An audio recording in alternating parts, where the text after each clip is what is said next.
Hello and welcome to World Childless Week 2025. Sarah and I are kicking off the very first webinar for World Childless Week 2025, and you are very welcome whether you're joining us live or you're watching on the replay. The topic we're going to be touching on today, which is healing our regret, is such a powerful and tender topic.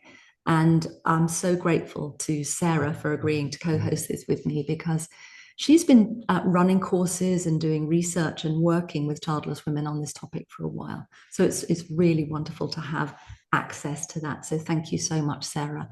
So I want to say a big thank you to Stephanie Joy Phillips, who is the founder of World Childless Week. This is the 8th year running that World Childless Week, which is completely free to attend.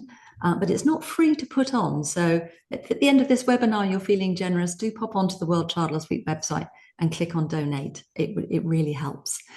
So a little bit about me, if we haven't met before. Jody Day, I'm the founder of Gateway Women and the author of Living the Life Unexpected. I've been a World Childless Week ambassador since the very beginning, 8 years ago, and it's just grown and grown, which is wonderful. Also, before I pass over to Sarah to do an intro and to start the presentation, I just wanted to say that this is a webinar.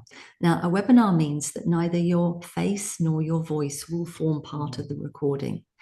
However, during the recording, if you use the chat, that will be visible. Your name, your Zoom name will be visible in the chat. So, but the chat does not form part of the recording. I'd also like to say, please take good care of yourselves and each other in the chat.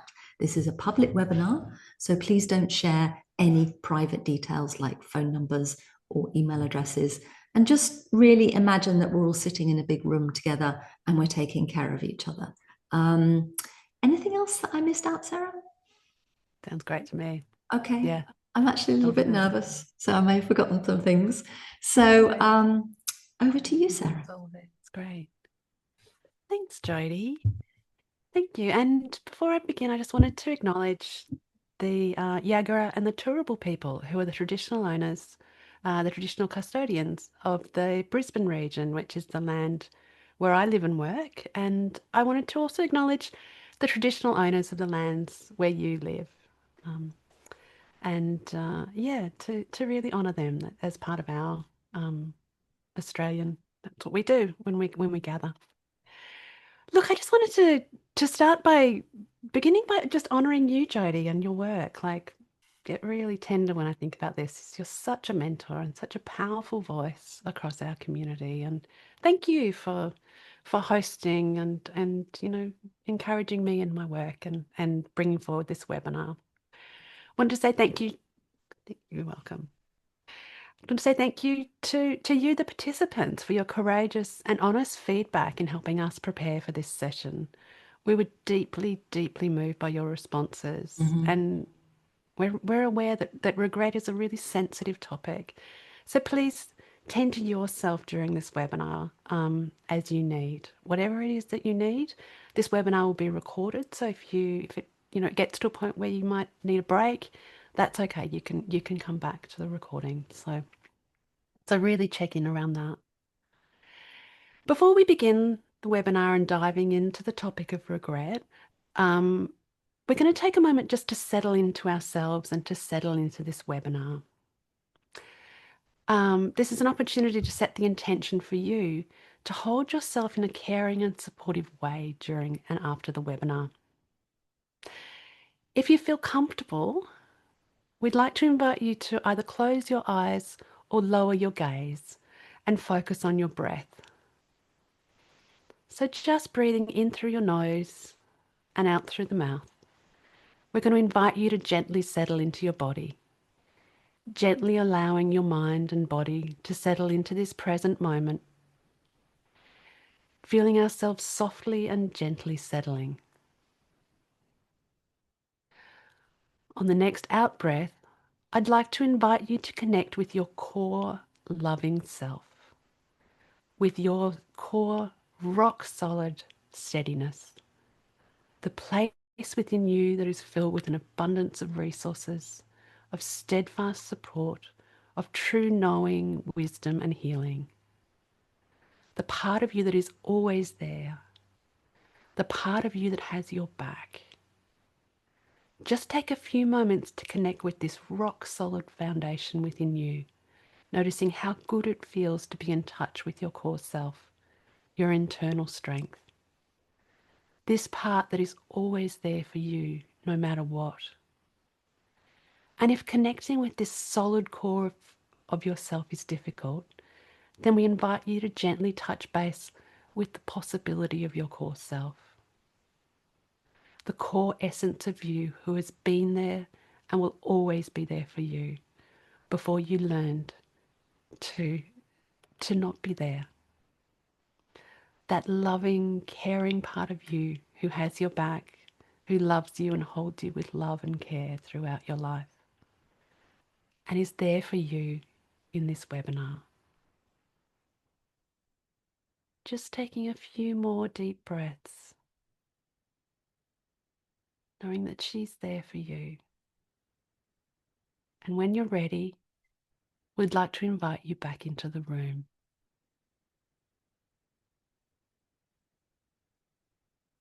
It's a nice practice, isn't it, to connect with that part of self. Yeah, yeah.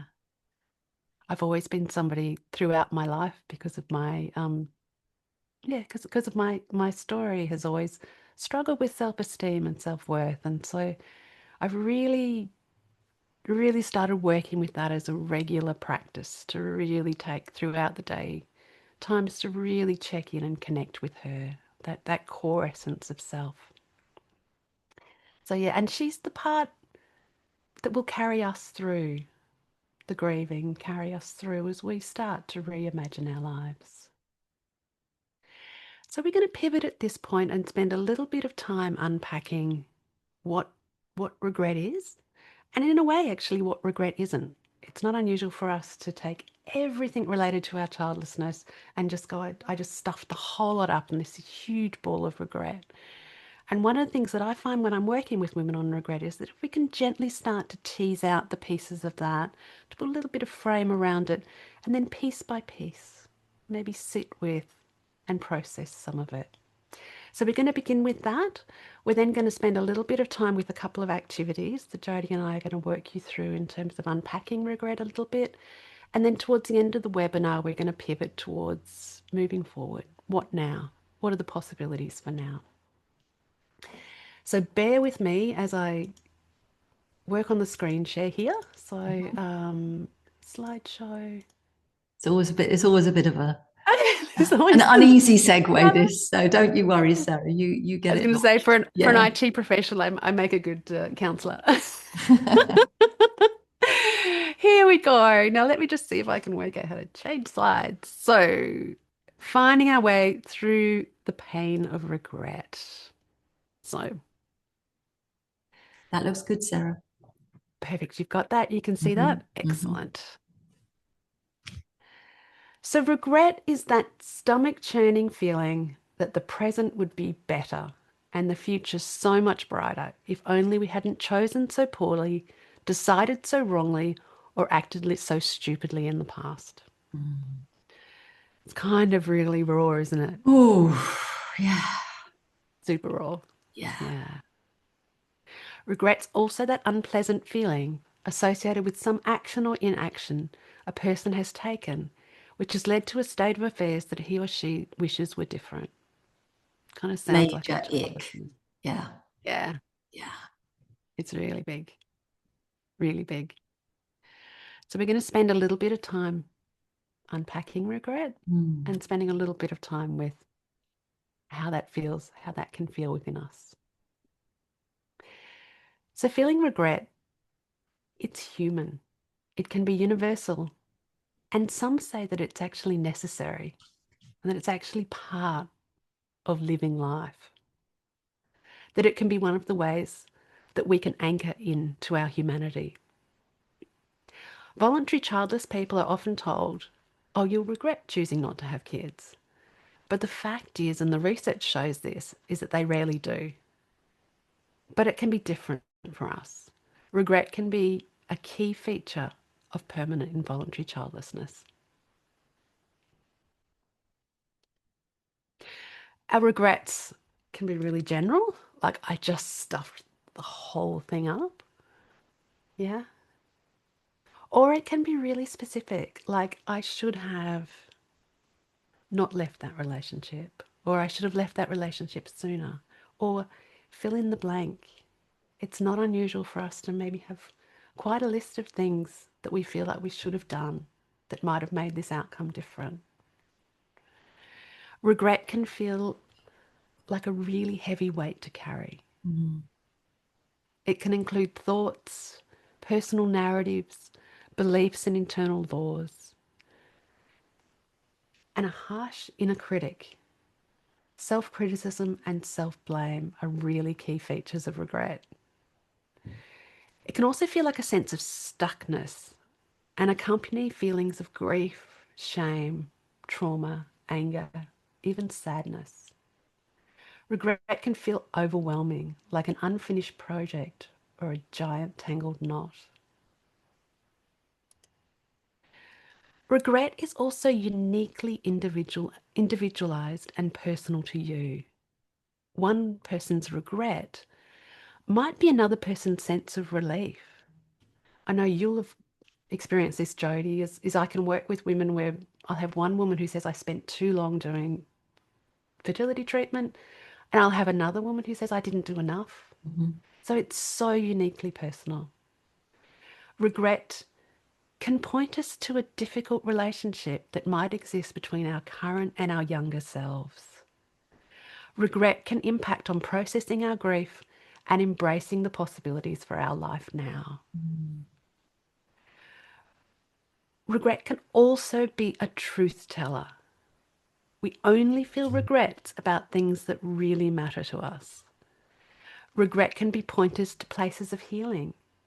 It might include important messages, and when explored, it might contain some seeds for possibility and an invitation into our whole adult selves. And as Dan Pink says, if you have a broken heart, it means you've done something big enough and important enough and valuable enough to have broken your heart. Mm. It's big stuff, isn't it, Jody? Mm.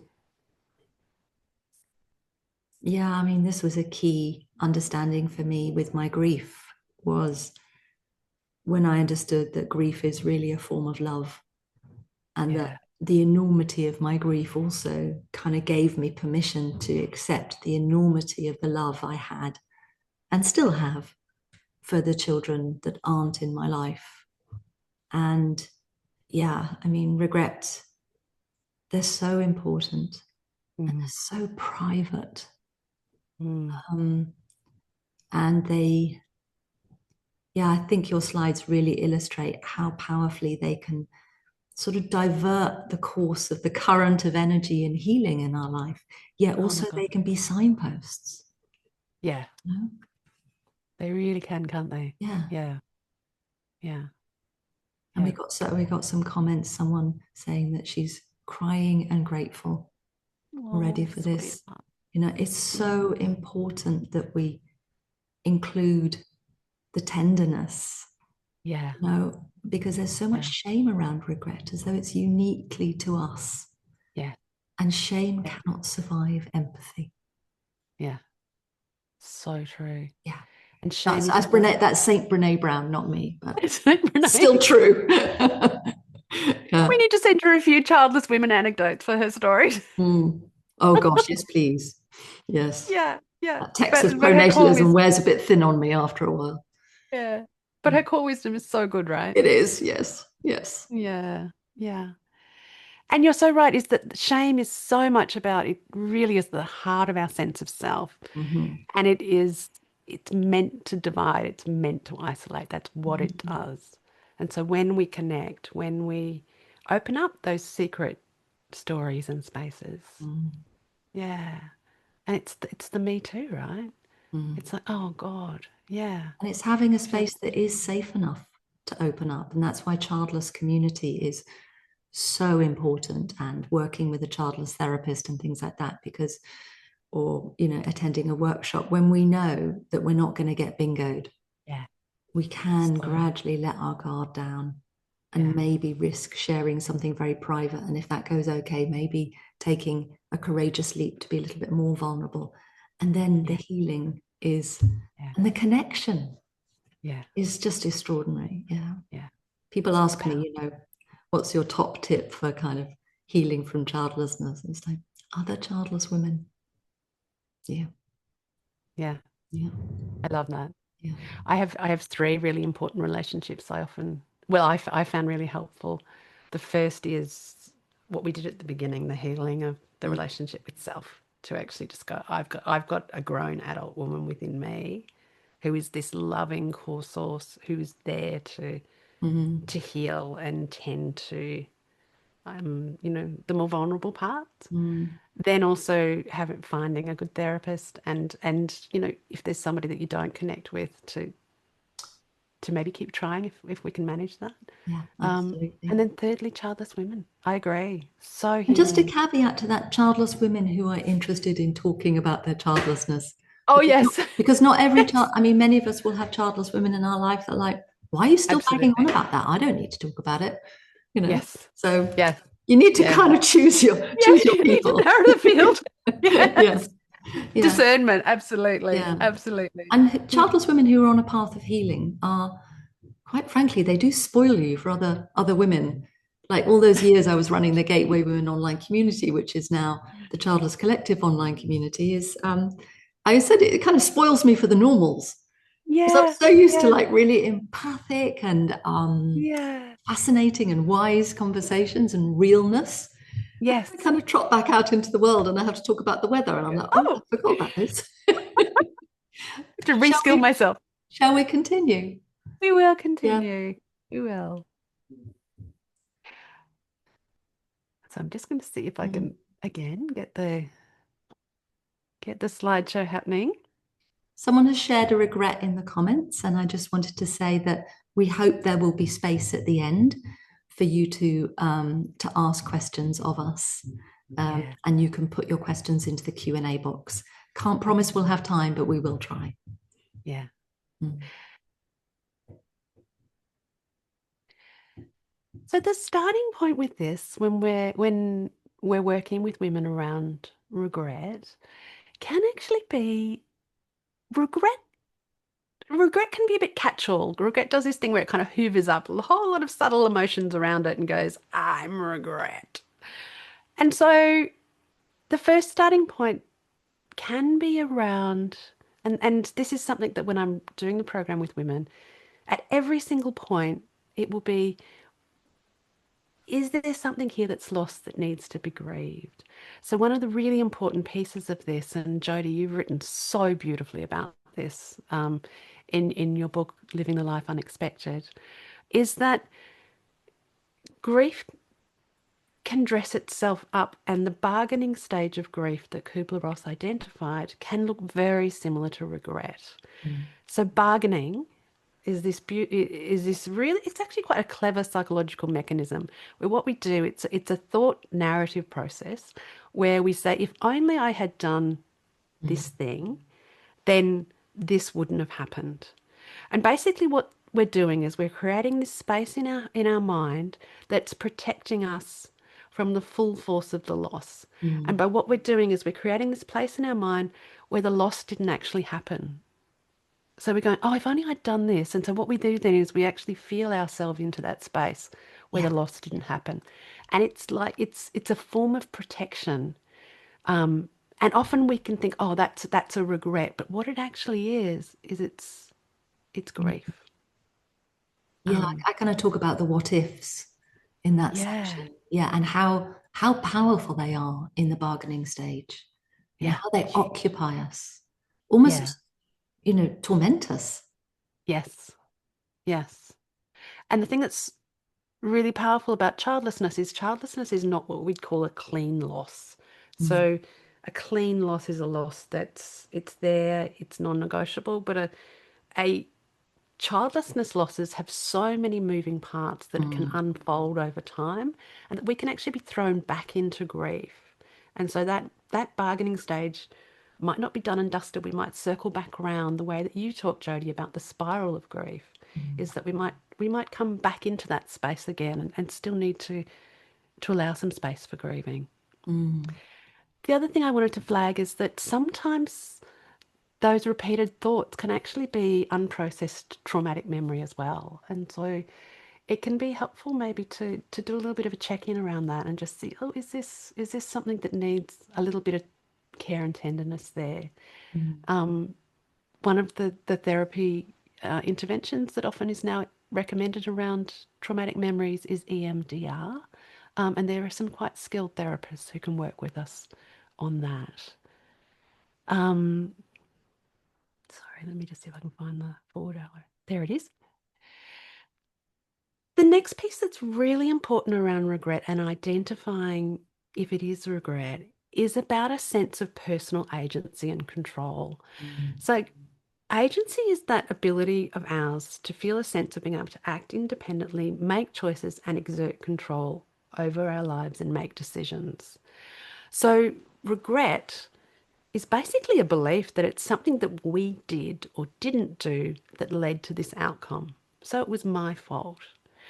So one of the things that I often do when I'm working with women around regret is actually to start to tease apart what is the regret piece of this? What's the piece that was within your control? And what's the piece that was actually out of your control and part of the circumstances of your life?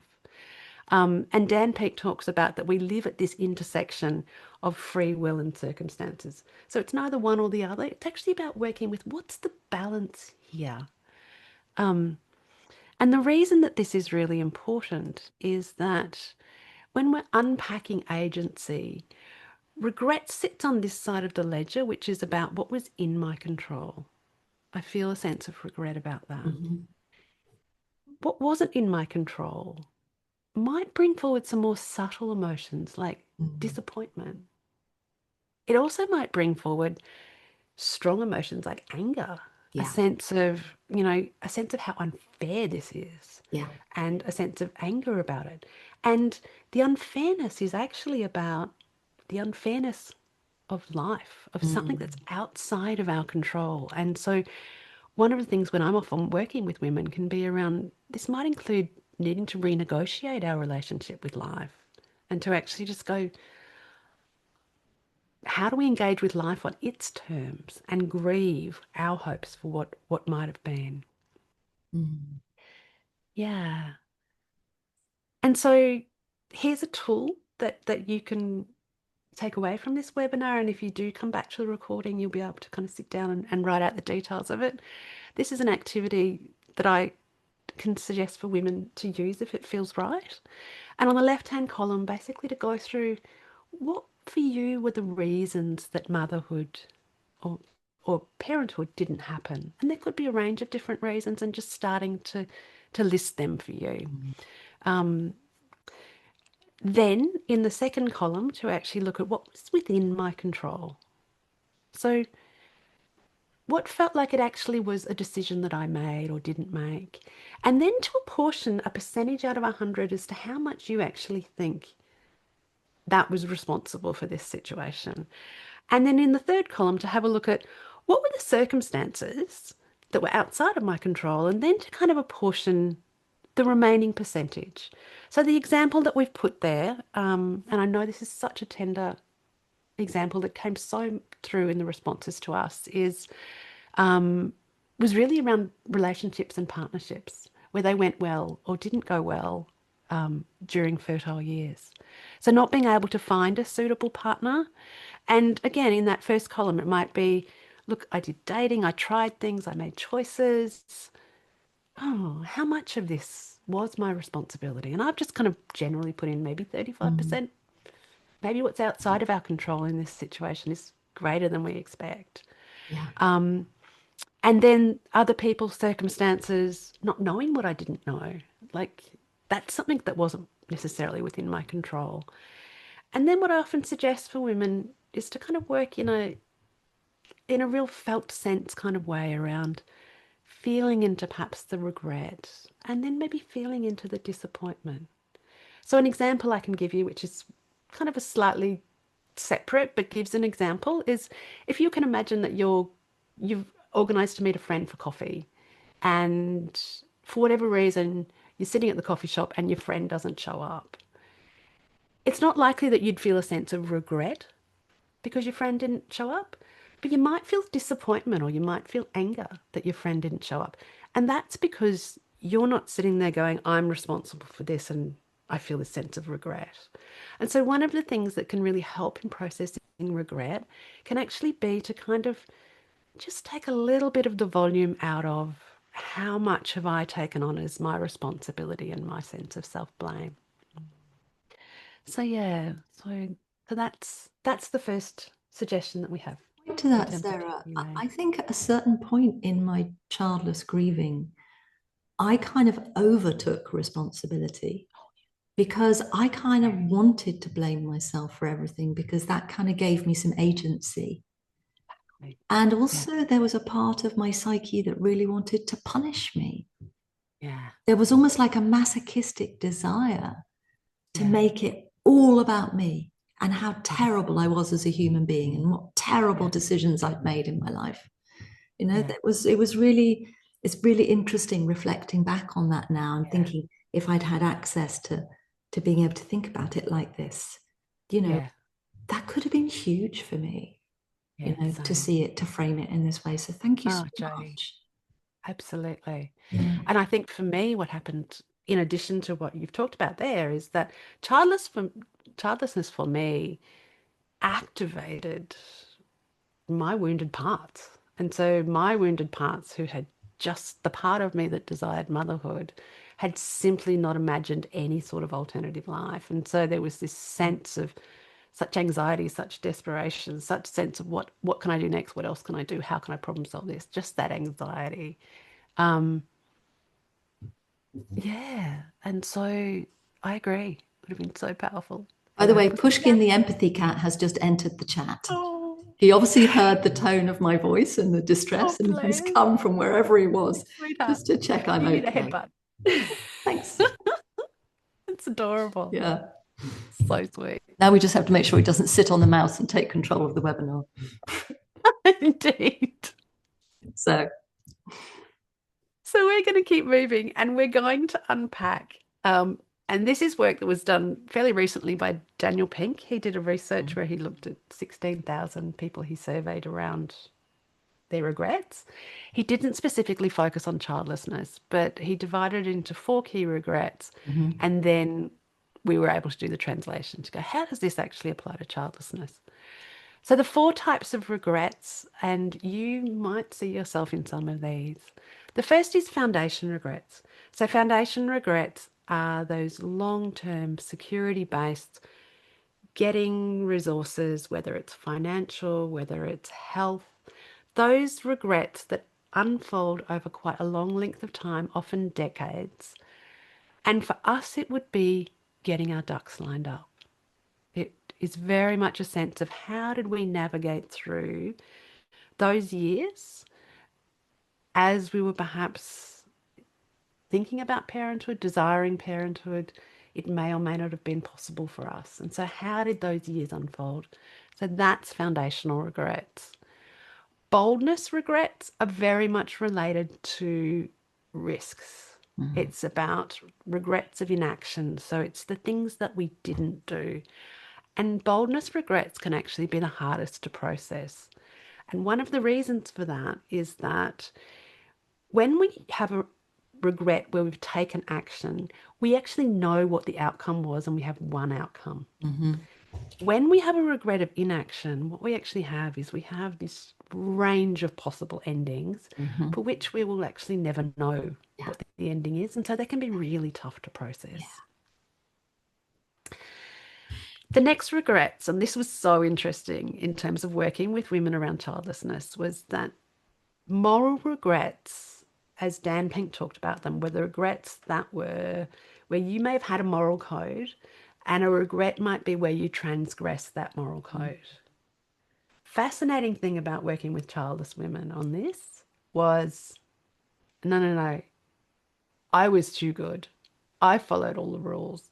I listened to what my religion said. I listened to what society was telling me. I believed all the romantic stories about that there was that one perfect person out there for me.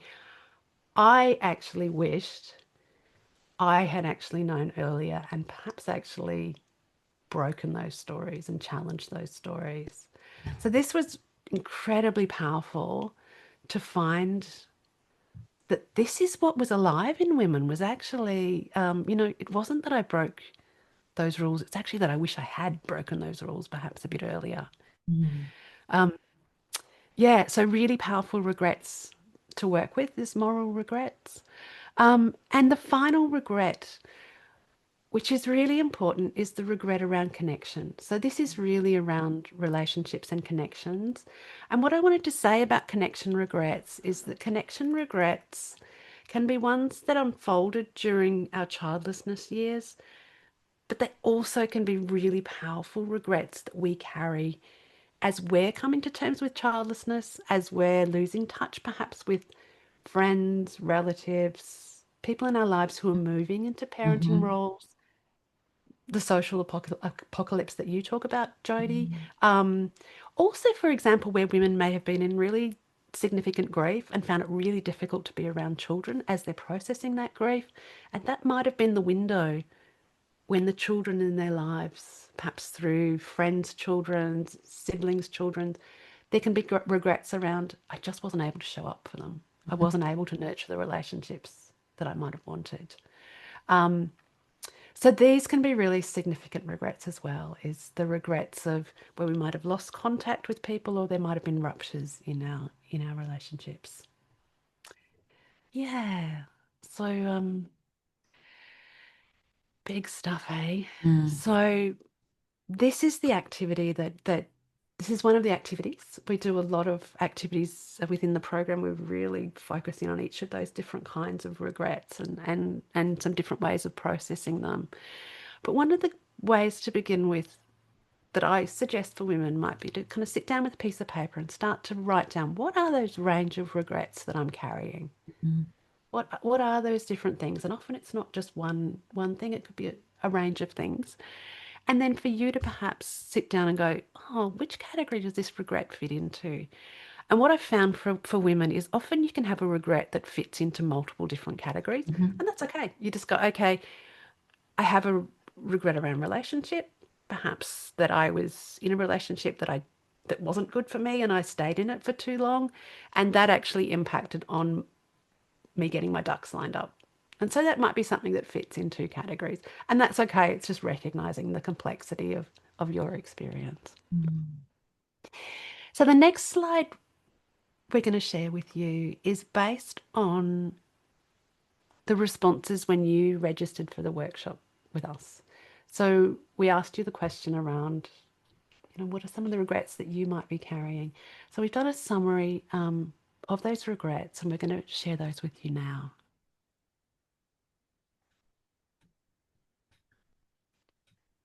And I think what I'd like us to do is just to take a moment to see, these have all been anonymized, just what it's like to see the regrets out, some of these regrets out there. Because I don't know about you, but I felt my regrets were unique to me and were my unique punishment, my burden to carry for life.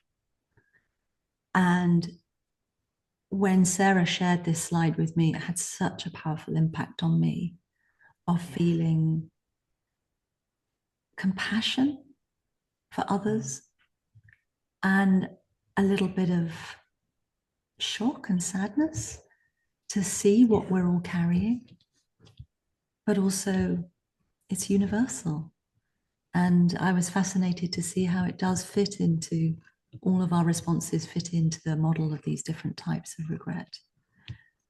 So take a deep breath.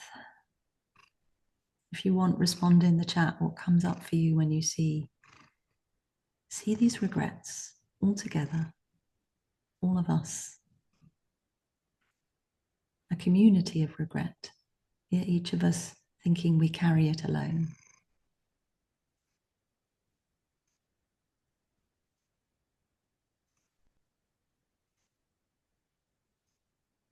Mm.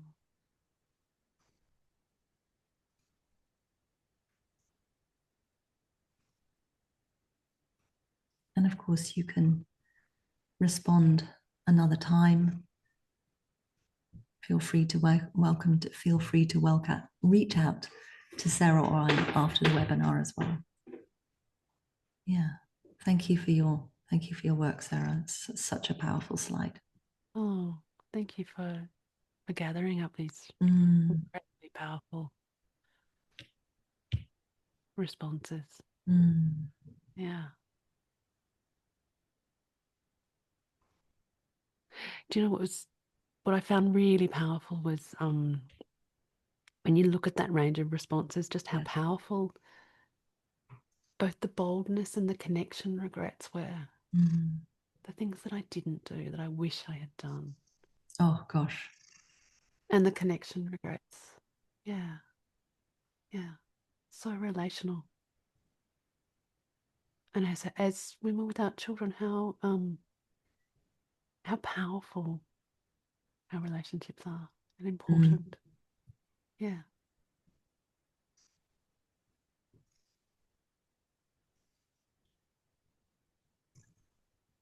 Is it any wonder our entire worldview and internal relationship is impacted, Yeah. by involuntary childlessness when you start to unpack it? I mean, it is such a devastating loss at the level of Yeah. self, social identity, every Yeah. area of our life. It is, It really is, isn't it? yeah, Yeah. it humbles me to go back into this place in myself, which is so healed, but also I feel myself reaching back to my younger self who had no resources and had no self-awareness and hadn't done any therapy yet, and just go, oh darling, this was so hard.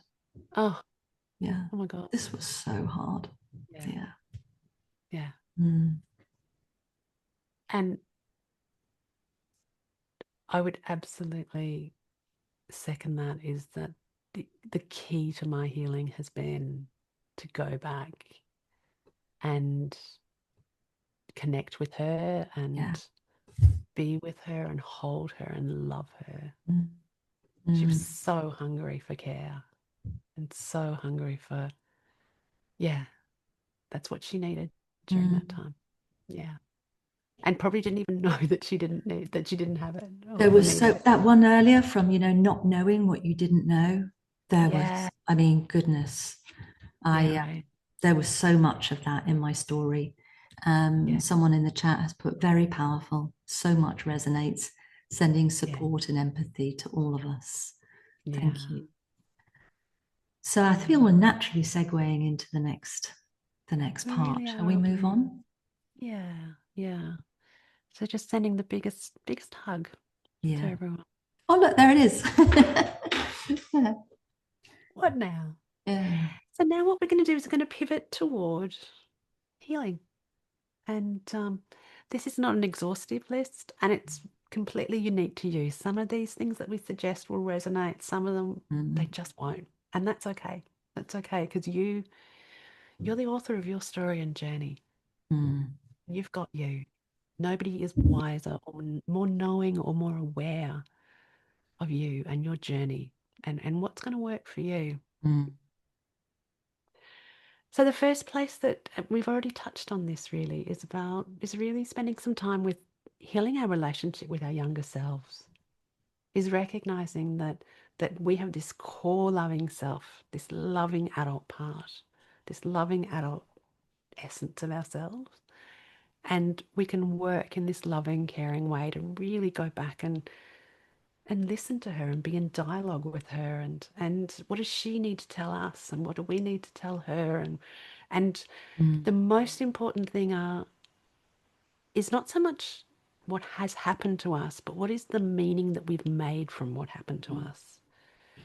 So when we say I'm to blame for this and this is my responsibility and my fault, that is a form of meaning making, where we've actually said this is the meaning of this. And so part of doing this is going back and really investigating and unpacking that and spending some time with that. and definitely to really work at deeper, really at the body, at those somatic layers, to really feel what does it feel like in terms of that healing. And the second suggestion, which we've already touched on as well, is grieving what's lost and holding possibilities for life now, and really allowing ourselves to process those pieces as they come forward, and holding the space for that, and recognizing that no two persons' grief looks the same. That some people will grieve and feel a sense of having moved forward and it Mm. being behind them. For others, it may become a lifelonging is what they call it. Is really where you've got this perhaps ongoing, you know, small grief that unfolds across your life. Mm. So to really hold yourself in a really loving and compassionate way with that. Mm. The third piece, and I wanted to caution this because often what happens, and this happened to me as I was leaving fertility treatment, was at my last appointment, and it happened again around other people. And what they did is they went, well, you'll just need to pivot your life now, find new meaning, new goals. And Mm. it was just like this sense of just skip over the grief, don't worry about it. The grief wasn't mentioned. It was just like, you just need to throw yourself into something else now, and that'll somehow make up for it. Um, And so I use that caveat in terms of learning from regrets, in the sense that it's not just about here's my lesson and I'll completely move through it. Mm. It's a far more gentle process of going, what is regret teaching me? What are the messages here? Because a regret can be very much a pointer towards what's important to you, but Mm. then also to then have a look at. And one of the things that if you look at those four different regrets, it can actually be around, there can be some key messages in each of those regrets. Mm. Um, so for example, in boldness regrets, it might be, I didn't take risks, I didn't take action, I didn't step into Mm. what my hopes were. And maybe gently challenge ourselves around, perhaps there are ways that we could take action now towards some hopes or some things that we might like to bring forward in our life now. And this then allows us to really spend a little bit of time around, what is my relationship with agency, and how do I feel empowered, and actually that I do get to make choices and decisions about my life now. And one of Mm. the ways that we can do that in our interpersonal relationships can be around, setting boundaries and actually going, this is what's okay and this is what's not okay for me. And it might be in my home environment, or it might be in my relationships. So it's doing a little bit of work around having a look at that. And finally, Jody and I wanted to gently offer this to you, which is around this sense of, who am I now? Where am I now? And for us to reach forward into our timeline and to draw back our connection with our future self, Mm. and to offer ourselves a commitment that what I'm doing now, that my future self has my back, and that I will not, my future self will not have the level of self-criticism Mm. and perhaps judgment and self-blame towards me now that I've been holding towards my younger self. And that this is about going back and saying, I love you, darling. You're mine. I've got your back. And being there for us now. Um, and how might we be able to enact that and bring that forward in our life now? Mm. Yeah. And we wanted to end this with a quote from from a really wise mentor of ours, um, Stephen Jenkinson. It's this beautiful quote around regret. He said, there's nothing wrong with stony ground. There's nothing wrong with regrets. But the chagrin and self-loathing normally associated with them is optional. Yeah. So we hope for you deep care and tenderness as you're processing your regrets. Yeah. So over to you. Are there any questions, comments, things that you're wondering about that you'd like to ask Jody and I? Beautiful, Sarah. Thank you. Pleasure. Deeply impacted myself, deeply, Thank you, darling. by touching Same. such a tender place. And Yeah. I love the idea that future me is going to be so much kinder to present me than I once was to young me, you know. Yeah. And a part of moving into my elderhood is, you know, I now have a lot of data about, you know, things I've done in my life or not done. Yeah. And it feels like a really important part of the aging process, a healthy aging process, is to use that overview to make a compassionate overview of how hard it is to be human. You know, Yes. how much we don't know. Yeah. You know, how much we Yeah. don't know the consequences of, you know, of our actions. I mean, I remember an example I used to give, of just a pretend, you know, a sort of a pretend example of, you know, a pair of twins who have the same life. They look the same, they go to university, they study the same subjects. One has a boyfriend at university and they see it through university, and actually after college they stay together and then they move into having a family. And her twin sister, her relationships don't work out in college, and after college she has a series of, you know, relationships, but none of them quite get to that point where children happen, or maybe she has fertility issues. As we know, there are so many reasons why. And then they both arrive at their 40s, and one of them is this socially validated sort of partnered mother of two, and one is the single childless cat lady. No shade on Pushkin, by the way. And and it just shows that, you know, it's so much is chance, but society and the internalized pronatalist that we carry is so harsh. Yeah. You know. Yeah.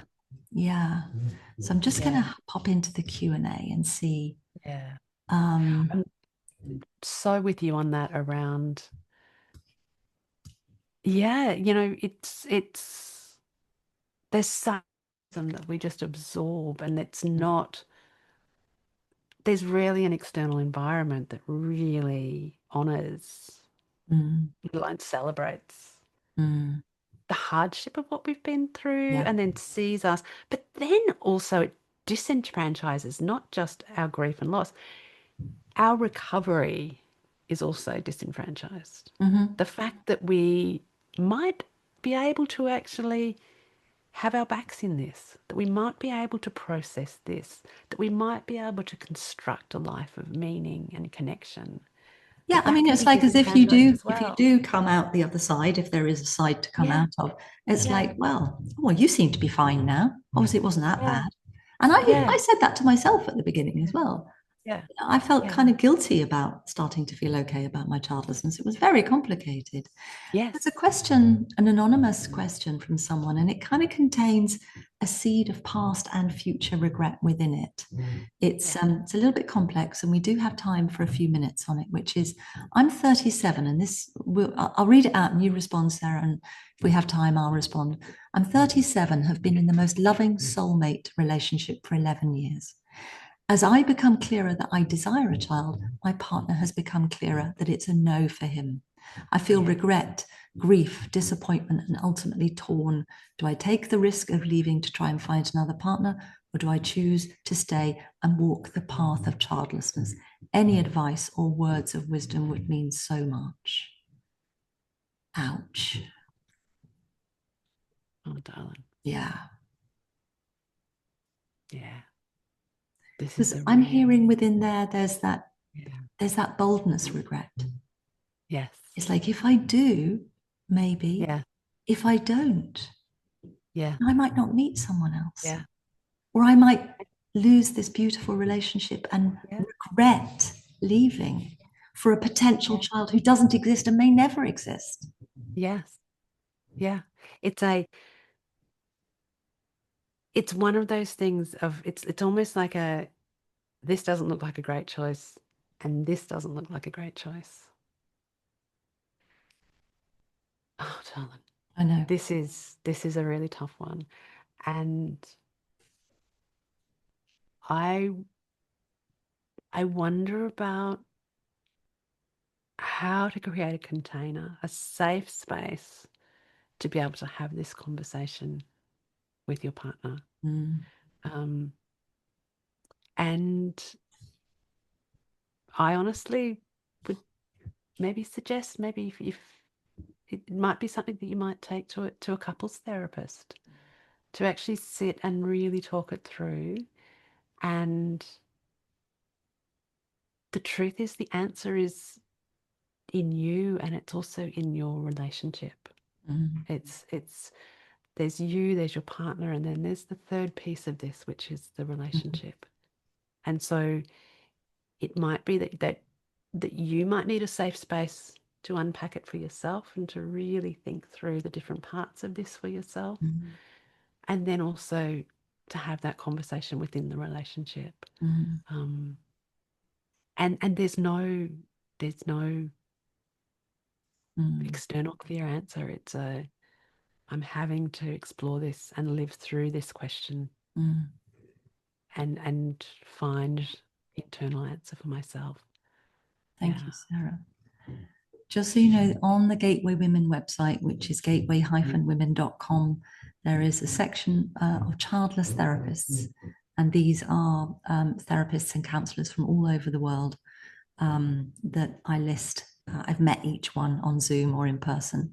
So it's you might find it there. Also, I recommend the book Love or Children When You Can't Have Both by the wonderful Sue Fagalde-Lick, who wrote an amazing memoir called Childless by Marriage about a decade ago. And she's been writing a blog on the topic of being childless by relationship since, I don't know, for 15 years, which is just coming to an end after 900 posts. 900. And it includes, but Love or Children When You Can't Have Both includes extracts from the blog and from other people's comments. So if you're wondering how other women and men have navigated their way through it, there's a lot of information there. And just sending you lots of tenderness. It's a really, really difficult conundrum. I really like Sarah's idea of actually expanding this, because what I'm sensing is a weight of you taking this on as your decision alone and almost taking all the future regret on board just for you. And I'd love for you to have a place for your partner and the future child or not child to kind of share it with you a little bit. Yeah. Thank you. We have another question, and this is for both of us. Did you face loss of friends? And if so, did you manage to repair or regain the friendships? Sarah. I'm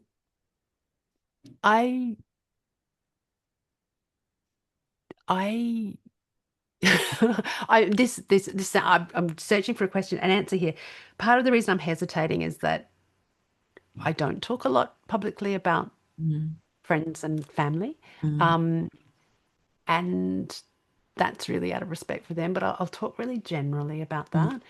And I did feel a sense of disappointment with how some of my friends and family showed up in response to my childlessness. And I've been able to have some really lovely conversations with some of them and do some repair work. And it hasn't been the case for all of them. So certainly our relationships can really fit into that secondary loss place where, there's the initial loss of not being able to be a parent. And then it's how we're responded to, which isn't always what we need. So, yeah. How about you, Sarah, Jody? you are so delicate. I so admire that. Oh, thank you. For me, it was a complete fucking friendship apocalypse. Oh, I love it. Bless. Yeah, mine was a bit like that too. I was the only person in my peer group, in my wider extended family system, amongst my colleagues. I was the only one who was childless, not by choice. Everyone else, my first husband and I, we were like the first couple in our group, actually the second to get married.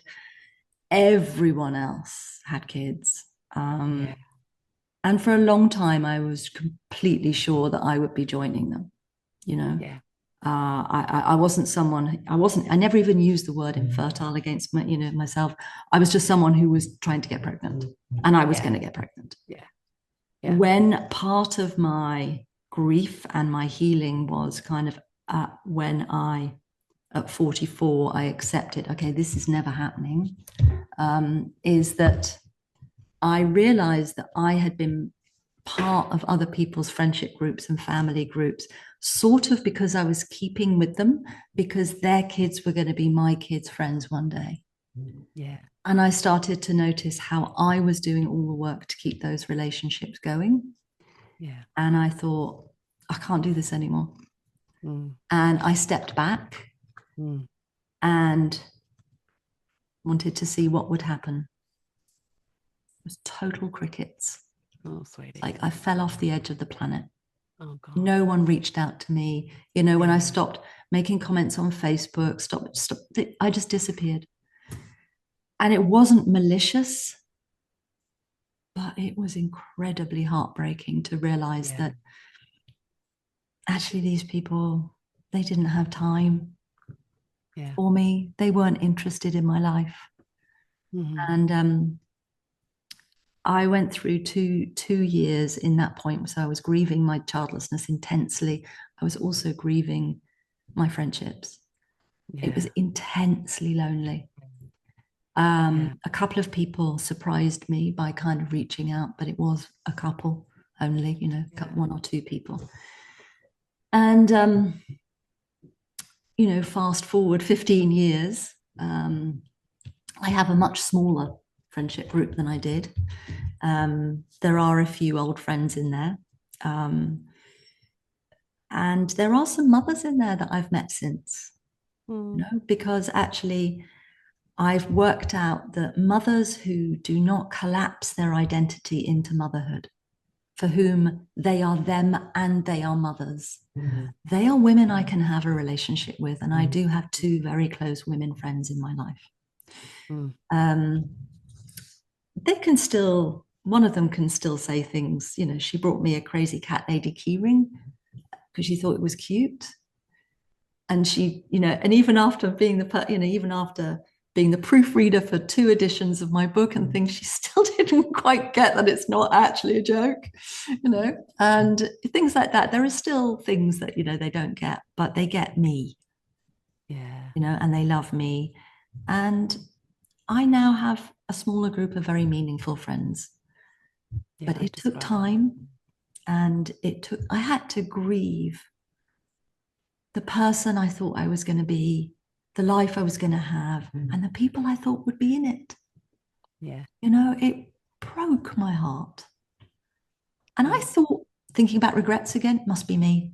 I must just be a really bad friend. I must be someone that no one wants to know. You know, it must be my fault. That my friends have just abandoned me. And you know, that's what disenfranchisement does, is that what it does is it collapses the gap between our sense of ourselves and what is actually part of this experience. And so that's what is most powerful about when we connect and we talk and we go, oh, I have that regret, or I had that thought, or I had that happen to me around friends. And we get to start to go, it's not just me. Actually, it creates that distance, which is one of the really important, that's the key that can be brought forward in the healing key that can be brought forward in connecting with others. Oh, so much so. I mean, when I first, you know, people started commenting on my blogs, you know, nearly 15 years ago, you know, one of the things I often heard in those is, how can you know the exact words on my head? I thought I was the only person thinking this. And I remember sitting at my desk on my own in my apartment, feeling like the only childless woman in the world, with just tears running down my face of being known, and them feeling them being known. It was the very beginning of Gateway Women, and it was everything. And then in the online community, if you're not a member of our online community, the Childless Collective, join. That sense of identification, you know, when you read other people's stories and go, oh, I know what that feels like. That's very similar to this bit of my story, even if it's not identical. Yeah. We have one more question, but we're at time, and it's a big one. So I would just say, finding a meaningful life in the future feels impossible, and I don't know where to start. Any suggestions? I just want to say, I hear you. This isn't a plug for my book, because it doesn't actually make me enough even for cat food, but my book, Living the Life Unexpected, is all about that. And you can find a free sample of it on my website. And even after 10 years after first publication, it still gets a lot of good feedback from people. So it was a good download. It was beautifully written. Stunning piece of work. Well done. Yeah, so we won't go into that on this. There will be lovely webinars over the course of the week that will touch on that. Yeah. So I want to bring us to a close and say thank you so much, Sarah Roberts of the Empty Cradle in Australia, for sharing your work and your incredibly tender heart, you know, with us today for this webinar. Thank you to all of the participants for being here. Thank you to everyone who sent in regrets that have helped us and helped Sarah to formulate this webinar. So, so powerful. And I just wanted to say, World Childless Week has now kicked off. If you go to worldchildlessweek.net and click on What's On, you will see all of the webinars, free webinars for this week that you can sign up for. If you manage to watch 20 in the week, you're a bigger woman than me. I'm not going to manage it, but I will look forward to watching them afterwards. So thank you. I've been Jody Day. Sarah. Thank you so much, Jody, and to you, the participants. Like, just go well. Go well. That you have your back. You are so deserving of love and care and connection, and you've got this. We've got each other. Yeah, we've got each other. Thank you so much. And obviously, I think after his repeat appearances, we have to say goodbye from Pushkin, the childless cat, as well. Bye, everyone. All right, darlings. Bye. He has attacked the mouse. It's now upside down. Bye. Bless him.